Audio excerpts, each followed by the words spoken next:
兰德智库建言，美国尽快结束俄乌冲突，原因与中国有关。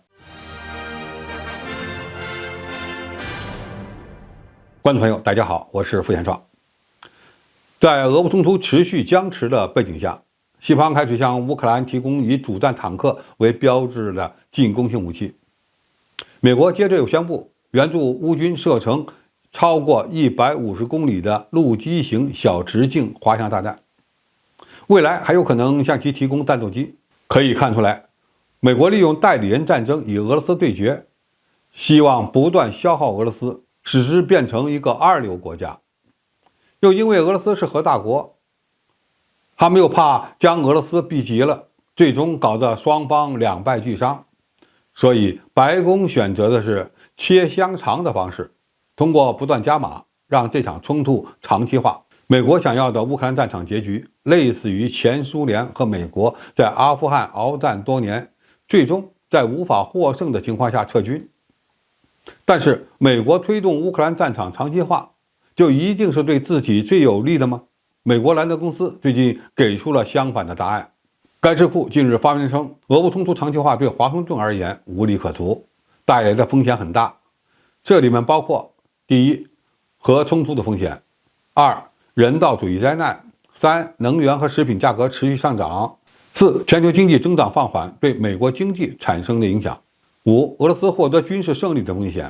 六，与俄罗斯关系恶化，导致美国无法专注于其他的外交优先方向，会让俄罗斯更加依赖中国。其中前五种风险对美国而言或许有负面冲击，但是并非难以避免。只有第六种结果几乎是无法改变的，也就是俄乌冲突导致美国无法集中力量应对中国的挑战，而俄罗斯呢，则会进一步融入中国经济圈。美国在外交事务上同时敌对中俄两国，原本就是个死结。俄乌冲突等于加剧了美国部分政客的这种担忧。当然，俄乌冲突长期化对美国来说同样有巨大收益，包括增强乌克兰军力，削弱俄罗斯的军事威胁，让欧洲减少对俄罗斯能源的依赖，强化北约地位的重要性等等。兰德公司还对如何结束乌克兰危机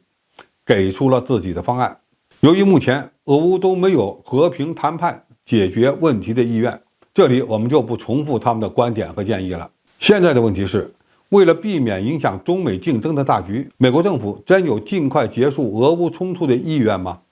答案是否定的。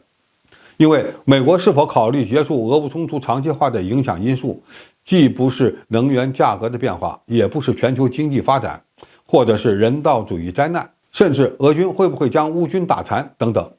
对白宫而言，均非最主要的，其唯一的标准是能否维持美国的霸权。那么俄乌冲突长期化对美国维持霸权的帮助有多大呢？首先，欧洲能源进口从依赖俄罗斯改为依赖美国，这明显有利于美国扩大对欧洲经济的影响力。第二，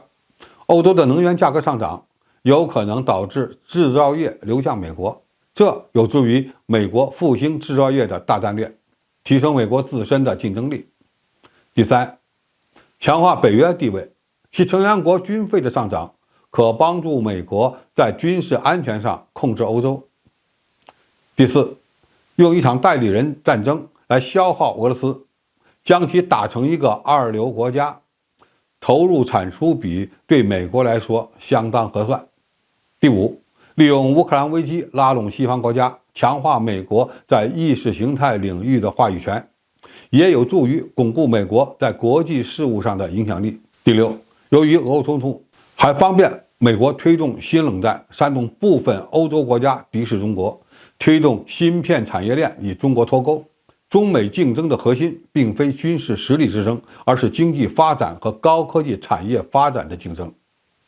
总体而言，俄乌冲突的持续对美国是否有利的判断标准是对美国霸权的影响。